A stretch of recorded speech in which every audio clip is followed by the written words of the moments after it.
Means be fruitful and multiply, ఫలించి అభివృద్ధి చెందు.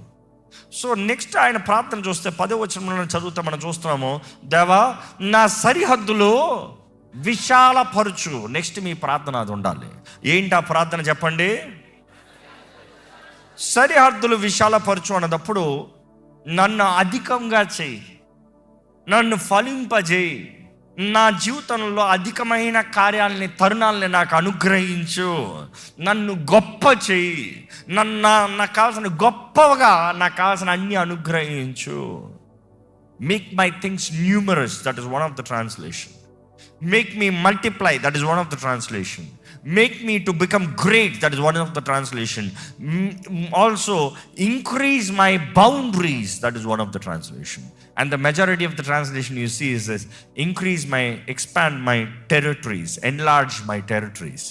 నా సరిహద్దులను విశాలపరచు. దేవుని అడగాలి, దేవా నా జీవితంలో అవకాశాలు దయచేయ్యా, తరుణాలను దయచేయ్యా, నా జీవితంలో తలుపులను తెరువు ప్రభా, నా సరిహద్దులు విశాలపరిచయ్యా, నా జీవితంలో ధన్యత చూడాలి, నా జీవితంలో ధన్యత చూడాలి. ఈ మాట